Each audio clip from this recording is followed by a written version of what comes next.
కార్తీక మాసంలోని 17వ అధ్యాయము. ఓ మునిశ్రేష్ఠలారా, ఓ ధనలోభి, నీకు కలిగిన సంశయములు సమాధానం చెప్పుచున్నాను వినుము. కర్మ వలన ఆత్మకు దేహాధారము సంభవించున్నది, కావున శరీరోత్పత్తికి కర్మ కారణమగుచున్నది. శరీర ధారణము వలన ఆత్మ కర్మను చేయుట కనుక కర్మ చేయుట శరీరము కారణమగుచున్నది.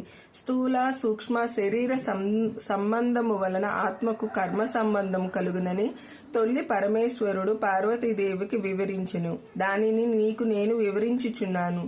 ఆత్మ అనగా ఈ శరీరం సహకారంతో ఆవరించి వ్యవహరించుచున్నది అని అంగీరసుడు చెప్పగా, ఓ మునీంద్ర, నేనింతవరకు ఈ దేహమే ఆత్మ అని భావించుచుంటిని కనుక ఇంకను వివరముగా చెప్పబడిన వ్యాఖ్యార్థ జ్ఞానము పాదార్థ జ్ఞానము కారణమగుచుండును. కాన అహం బ్రహ్మయను వ్యాఖ్యార్థము గురించి నాకు తెలియజేయండి ధనలోభుడు కోరెను. అప్పుడు ధనలోభునితో అంగీరసుని ఇట్లా, ఈ దేహము అంతఃకరణ వృత్తికి సాక్షియే. నేను నాది అని చెప్పబడు జీవాత్మయే అహం అను శబ్దము. సర్వంతర్యామియే సచ్చిదానంద రూపమైన పరమాత్మ నహ అను శబ్దము ఆత్మను ఘటాదుల వలె శరీరముకు లేదు.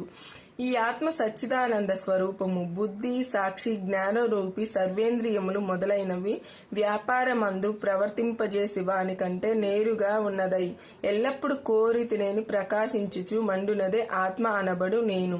అనువది సర్వేంద్రియాలలో ఒకటి కాదని తెలుసుకొనుము. ఈ దేహేంద్రియాదులన్నింటిని ఏది ప్రకాశింపజేయునో అదియే నేను అని నిశ్చయము.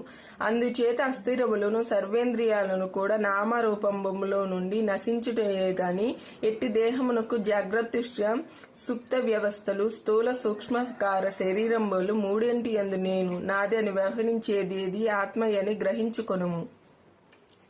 ఇనుము సూదంటి రాయిని అంటిపెట్టుకుని తిరుగునట్టుగా శరీర ఇంద్రియాలు దేని ఆశ్రయించి తిరుగుచుండును అదే ఆత్మ. అట్లే అవి ఆత్మ వలన తన పని చేయును.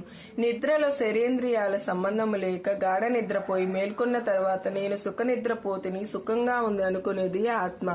దీపము గాజు బుడ్డిలో ఉండి ఆ గాజును ప్రకాశింపజేయునట్లు ఆత్మ కూడా దేహేంద్రియాలను ప్రకాశింపజేయుచున్నది.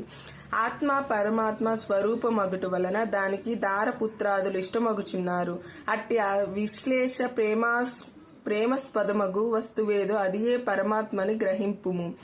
తత్వమసి మొదలైన వాక్యమందలి త్వం అను పదమును కించిత్ జ్ఞానాది విశిష్టమందు జీవాత్మని అర్థం. తత్ అను పదమునకు సర్వాత్మి గీ గుణత్య విశిష్టమైన సచ్చిదానంద స్వరూపమని అర్థము. తత్వం అనేది జీవాత్మ పరమాత్మల ఏకాత్వము బోధించును. ఈ రీతిగా సర్వజ్ఞత్వాది ధర్మములు వదిలివేయక సచ్చిదానంద రూపమొక్కటియే నిలుచును. అది ఆత్మ దేహాలక్ష్మను. ఉండుట జన్మించుట పెరుగుట క్షీణించుట చచ్చుట మొదలగు 6 భాగాల శరీరానికే గాని ఆత్మలకు లేవు.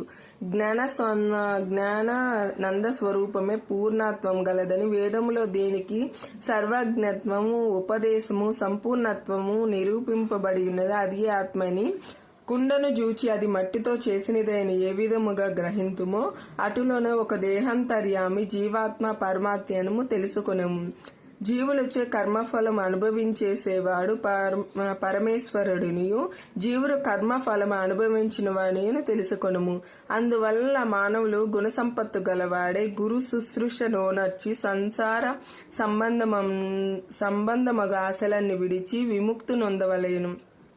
మంచి పనులు తలచిన చిత్తశుద్ధియు దాని వలన భక్తి జ్ఞాన వైరాగ్యములు కలిగి ముక్తి పొందుము. అందువలన సత్కారానుష్ఠానము చేయవలను. మంచి పనులు చేసిన గాని ముక్తి లభించునని అంగీరసుడు చెప్పగా ధనలోభుడు నమస్కరించి ఇట్లనెను. 17వ అధ్యాయము 17వ రోజు పారాయణం సమాప్తం.